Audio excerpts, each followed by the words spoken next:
تو میں نے مناسب نہیں سمجھا کہ میرے منہ سے بات آئے میں آپ سے ہم کلامی کروں. اللہ تبارک و تعالیٰ نے کہا اے موسیٰ روزے دار کی منہ کی بدبو میرے یہاں مشک عنبر سے بھی زیادہ قیمتی ہے، لہذا تم جو مسواک کیے اس لیے جا کر کے 10 روزے اور رکھ کر کے آؤ، تب ہم تم سے بات کریں گے. موسیٰ علیہ السلام لوٹ کر کے آئے، 10 روزے اور رکھے اور کہا حالت روزے میں آنا مسواک بھی کرنا ہے. موسیٰ علیہ السلام نے تو گویا موسیٰ علیہ السلام نے 40 روزے رکھے. حضرت داؤد علیہ السلام نے 6 مہینہ روزے رکھے اور 6 مہینہ افطار کیے. ایک دن روزہ رکھتے تھے، ایک دن چھوڑتے تھے، ایک دن رکھتے تھے، ایک دن چھوڑتے تھے. یہ اس زمانے کی بات ہے جب اس مبارک کا روزہ جو رمضان مبارک کا روزہ ہے یہ روزہ فرض نہیں تھا. یہ اس وقت کی بات ہے. الغرض یہ اسی طرح سے میرے عزیز دوستو جن جن لوگوں نے ایمان کا دعویٰ کیا، اللہ پر ایمان لایا، اللہ سے محبت کا اظہار کیا، اللہ تبارک و تعالیٰ نے ان سے یہ آزمائش کی، ان سے امتحان لیا. اور وہ امتحان یہی ہے کہ اس شدت والی حرارت والی دھوپ میں جب روزہ دار روزہ رکھتا ہے، اللہ اکبر، یاد کیجئے آج کی یہ شدت دھوپ کی وجہ سے اتنے آج سورج ہمیں اور آپ سے 30 کروڑ اونچائی میل دوری فاصلے پر ہے، 30,000 کروڑ اونچائی دور میل فاصلے پر ہے. اس کی گرمی ہمیں اور آپ سے برداشت نہیں ہو رہی ہے. یاد کیجئے اس دن جس دن سورج کو بالکل قریب کر دیا جائے گا، ایک نیزے یا سوا نیزے پر کر دیا جائے گا، زمین تانبے کی طرف تپ رہی ہوگی اور یہ مکان کچھ نہیں ہوں گے، یہ پہاڑ ذرات کی طرح اڑے پھریں گے، روح کی طرح یہ گھر مکان یہ در و دیوار اڑتے پھریں گے اس گرمی کی شدت سے. یہ پہاڑ پگھل جائیں گے گرمی سے اور یہ برف کے سیدھے جو پہاڑات ہیں وہ سب ہوا میں اڑ جائیں گے گرمی کی حرارت سے.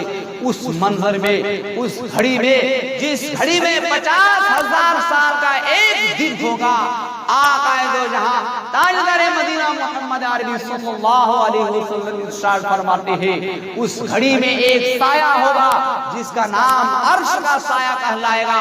اس سائے کے اندر لوگ نفسا نفسی کی عالم میں ہے، بھاگم بھاگ مچا رہے ہیں، یا الہی تباہی کی آوازیں گونج رہی ہے. ایسے منظر میں، ایسے گھڑی میں کچھ لوگ ایسے ہوں گے جن کے نیچے دسترخوان لگا ہوا ہوگا، اوپر سائے ہوں گے، نیچے دسترخوان لگے ہوئے ہیں، طرح طرح کے میوے اور پھل فروٹ رکھے ہوئے ہیں دسترخوان پر.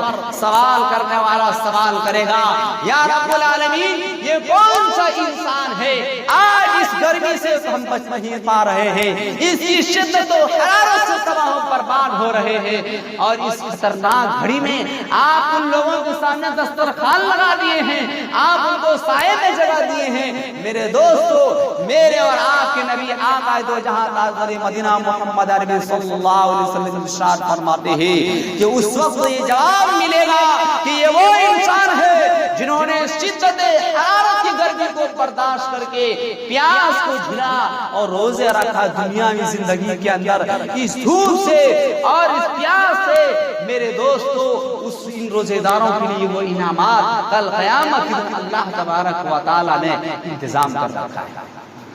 یہ روزہ اس کا بہت بڑا مقام اور مرتبہ ہے. اس مبارک مہینے میں قرآن کریم کی تلاوت کثرت سے ہونی چاہیے. جتنی بھی آسمانی کتابیں ہیں ان تمام کتابوں کی نسبت اس مبارک مہینے میں. بات لمبی ہو جائے گی ورنہ میں تاریخاً بتاتا کہ ہر کون سے تاریخ کون سے دن میں اس مبارک مہینے میں پورے رمضان میں کون سی کتابیں نازل ہوئی ہے. الغرض یہ تمام کتابوں کی نسبت آسمانی جتنی کتابیں ہیں ہر کتابوں کی نسبت اس مبارک مہینے سے. اس لیے اس مبارک مہینے میں قرآن کریم کی تلاوت کثرت سے کرنا. قرآن بہت ہی عظیم الشان کتاب ہے، یہ وہ عظیم الشان کتاب ہے میرے عزیز دوستو جس کا پڑھنا بے مثال، جس کا پڑھنا لاجواب، جس کا دیکھنا لاجواب، جس کو ہدیہ کرنا لاجواب، جس کا سننا لاجواب، جس کو دیکھنا لاجواب. میرے عزیز دوستو جس کو پڑھنے اور پڑھانے والا لاجواب، جس کے بارے میں آتا ہے بعض کتابوں کے اندر کہ ایک حافظ قرآن، ایک عالم دین جو جو قرآن پڑھا ہوا ہے، قرآن کریم کی معنی مطلب کو سمجھ رہے ہیں، علم دین حاصل کیا ہے یا قرآن پڑھنے والا ہے، میرے عزیز دوستو کتابوں کے اندر آتا ہے دنیا کے اندر جتنے خزانے ہیں، دنیا کے اندر جتنے ہیرے اور جواہرات ہیں، آسمانی دنیا کے اندر جتنے بھی ہیرے جواہرات ہیں، جتنے بھی ساز و سامان موتی چاندی سونا وغیرہ ہے، اور جتنے بھی ساری چیزیں ہیں، ان ساری چیزوں کو بیچ کر کے اس کے پیسے کو اکٹھا کیا جائے، اس کی قیمت کو اکٹھا کیا جائے، یکجا کیا جائے، اور ایک حافظ قرآن اور ایک عالم دین کی ایک منٹ یا ایک سیکنڈ کی قیمت ادا کرنا چاہے تو نہیں کر سکتا ہے۔ آپ اندازہ لگا سکتے ہیں جس قرآن کو پڑھنے والا کا یہ مقام اور مرتبہ ہے۔ سارے خزانے ہیرے جواہرات زمین میں چھپی ہوئی ہیں، اور آتا ہے کتابوں کے اندر ان سارے خزانوں کو، یہ جتنے ساری چیزیں ہیں، ان سارے پیسوں کو، سارے اوزارات کو، سارے چیزوں کو دنیا کے اندر ایک جگہ قیمت کو اکٹھا کر کے ایک عالم دین، ایک حافظ قرآن کی ایک سیکنڈ یا ایک منٹ کی قیمت ادا کرنا چاہے تو نہیں کر سکتا ہے، اس کی قیمت اللہ ہی ادا کر سکتا ہے۔ بہرحال عرض کر رہا تھا کہ قرآن بہت بابرکت والا بابرکت والا مہینہ ہے اور کتاب ہے، اس لیے میرے عزیز دوستو اس مبارک مہینے میں کثرت سے قرآن کریم کی تلاوت ہونی چاہیے۔ جتنا زیادہ ہم قرآن کریم کی تلاوت کریں گے، قرآن کو دیکھیں گے، قرآن کریم کو پڑھیں گے، سنیں گے، میرے عزیز دوستو بعض کتابوں کے اندر آتا ہے جس شخص نے اس مبارک مہینے میں 5 کاموں کو اپنی خوشی اور بخوشی اور دل جمی کے ساتھ انجام دے دیا، انہوں نے اس مبارک مہینے کے پورا کا پورا فائدہ اٹھا لیا۔ میرے دوستو اس مبارک مہینے میں ہر ایک عمل کے بدلے کو اللہ تبارک و تعالی اللہ کے نبی سرکار دو عالم صلی اللہ علیہ وسلم ارشاد فرماتے ہیں کہ اس مبارک مہینے میں ہر صاحب ایمان کے اعمال کے بدلے کو 70 گنا زیادہ اضافہ کر دیتا ہے۔ آپ ایک مرتبہ قرآن مقدس کو پڑھ رہے ہیں، غیر رمضان میں آپ 70 مرتبہ پڑھ رہے ہیں، ثواب میں یہ آگے بڑھ جائے گا۔ آپ غیر رمضان میں 70 قرآن کریم کی تلاوت کیے، اس میں ایک قرآن کریم کی تلاوت کی، لیکن اس کا ثواب بڑھ جائے گا۔ غیر رمضان میں آپ نے ایک آدمی کو کھانا کھلایا، آپ رمضان میں غیر رمضان میں آپ نے 70 آدمی کو کھانا کھلایا، اس مبارک مہینے میں آپ نے ایک آدمی کو کھانا کھلایا، آپ کا ثواب بڑھ جائے گا۔ آپ غیر رمضان میں 70 آدمی کو پانی پلایا، آپ اس مبارک مہینے میں ایک آدمی کو پانی پلایا، آپ کا ثواب بڑھ جائے گا۔ آپ غیر رمضان میں 70 مرتبہ سبحان اللہ پڑھی اور اس مبارک مہینے میں ایک مرتبہ سبحان اللہ آپ نے پڑھ دیا، آپ کا ثواب بڑھ گیا۔ آپ نے غیر رمضان میں 70 تسبیحات پڑھے، آپ نے اس مبارک مہینے میں ایک بار تسبیحات پڑھ لیے، 70 گنا زیادہ ہو گیا، اس سے زیادہ بڑھ گیا۔ آپ غیر رمضان میں گویا کہ اللہ تبارک و تعالیٰ کی تعریف کیے، اللہ کے نام پر پیسہ خرچ کیے، 70 روپیہ لگا دیے غیر رمضان میں، آپ نے اس مبارک مہینے میں 1 روپیہ لگا دیا، اللہ تبارک و تعالیٰ کی فضل و کرم سے، رحم و کرم سے آپ کا یہ پیسہ غیر رمضان سے بڑھ جائے گا۔ گویا ہر عمل کا بدلہ 70 گنا زیادہ ہے، تو گویا اس مبارک مہینے میں ہر عمل میں اضافہ ہونا چاہیے۔ میرے اور آپ کے نبی آقا دو جہاں تاجدار مدینہ محمد عربی صلی اللہ علیہ وسلم ارشاد فرماتے ہیں کہ ایک صحابی رسول آئے اور عرض کی یا رسول اللہ صلی اللہ علیہ وسلم اس مبارک مہینے کے ثواب کو عمرہ لوگ جو امیر طبقے کے لوگ ہیں ان لوگوں نے سارے ثوابوں کو لے لیا۔ کہا وہ کیسے؟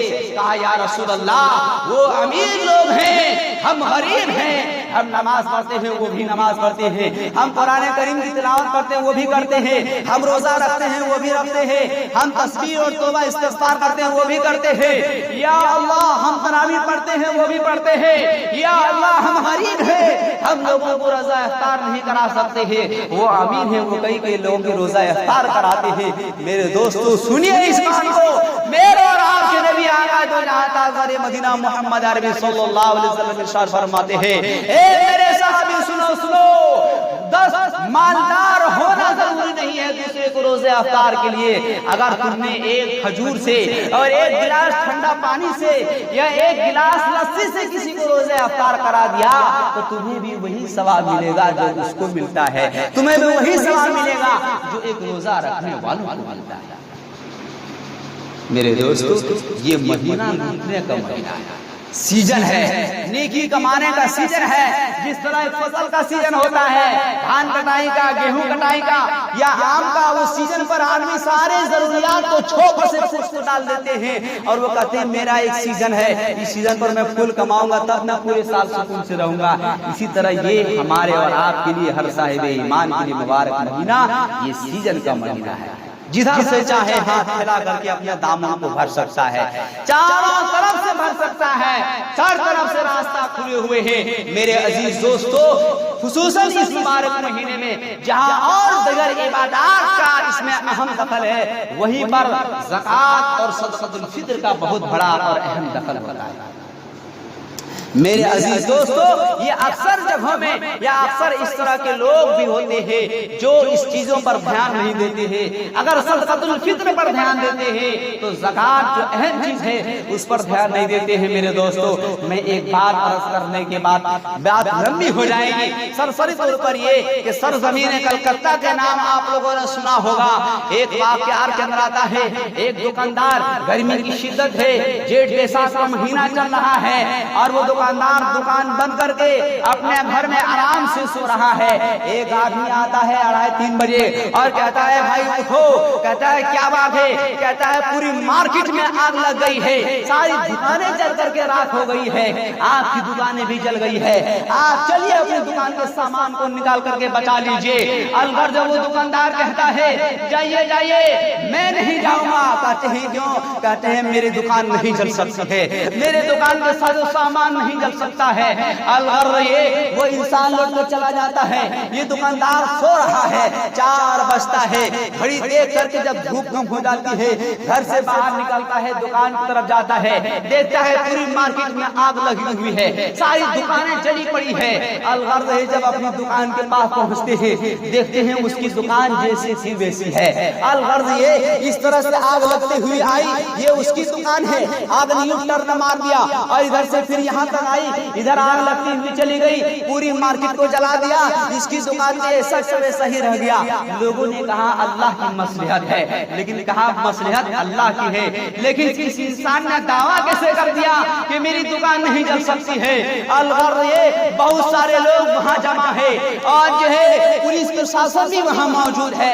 ایسے حادثات میں اکثر جمع ہوتے ہیں۔ اس دکاندار سے پوچھا گیا، یہ دکاندار جواب دیتے ہیں سنو، میں نے جو یہ دکان بنائی ہے ایک اینٹ اور گارا اس وقت تک نہیں لگایا جب تک کہ اس اینٹ کی میں نے زکوٰۃ نہیں نکالی۔ میں نے کاروبار میں پیسہ لگایا ہے، پہلے اس پیسے کی میں نے زکوٰۃ نکالی ہے، اس کے بعد میں نے اس پیسے کو میں نے کاروبار میں لگایا ہے۔ اللہ کا اعلان ہے، اللہ کے حبیب سرکار عالم صلی اللہ علیہ وسلم کا اعلان ہے کہ جس مال سے زکوٰۃ نکال دی جاتی ہے وہ مال کبھی تباہ و برباد ہو نہیں سکتا، اس لیے میرا مال کبھی برباد ہو نہیں سکتا۔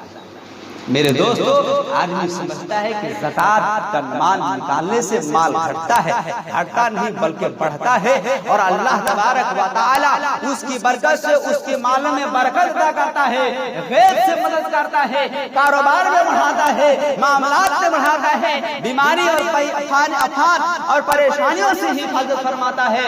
الغرض میرے عزیز دوست میں عرض کر رہا تھا، اور صدقۃ الفطر جو ہوتا ہے کہ جو بچہ بھلے ہی عید کے دن اگر صبح بھی پیدا ہو جائے تو اس کی جانب سے بھی آپ کو ادا کرنا، ہر ایک چھوٹا چاہے دودھ پیتا ہوا بچہ ہو یا بڑا، ہر ایک کی جانب سے صدقۃ الفطر واجب ہوتا ہے۔ زکوٰۃ بہت بڑا دخل ہو جاتا ہے، لیکن صدقۃ الفطر جو ہے ہر ایک شخص پر واجب ہے۔ امارت شریعہ فلباری شریف پٹنہ اور اڑیسہ جھارکھنڈ دارالقضا، امارت شریعہ اڑیسہ جھارکھنڈ، یہ دونوں طرف سے جو اعلان ہوا ہے، موبائلوں کے ذرا آپ لوگوں نے دیکھا ہوگا، دارالقضا سے دستخط کیے گئے ہیں، ان میں سے ایک آدمی کی 50 روپے کا ریٹ لکھا گیا ہے۔ شاید آپ لوگوں کو معلوم ہوا، کسی نے کسی مفتی سے معلوم کی ہوگی، یہی ہے، معلوم کی ہے آپ لوگ کہیں نہیں کی، لیکن امارت شریعہ فلباری شریف اڑیسہ جھارکھنڈ بہار بنگال، ان سے جو دستخط کر کے دارالقضا نے جو موبائل میں جو بھیجے ہیں اس موبائل کے ذریعے سے اس میں لکھا ہوا ہے کہ امارت شریعہ جو پھلواری شریف پٹنہ کا انہوں نے جو ریٹ بتایا ہے وہ 50 روپے کا ایک آدمی کا صدقۃ الفطر ہوتا ہے۔ میں عرض کر رہا تھا کہ صدقۃ الفطر کا عظیم موقع ہوتا ہے اور زکوٰۃ کا بھی عظیم موقع ہوتا ہے، اور اس طرح سے اور دیگر بہت سے کار خیر کا کام ہے، نیکی کا کام ہے۔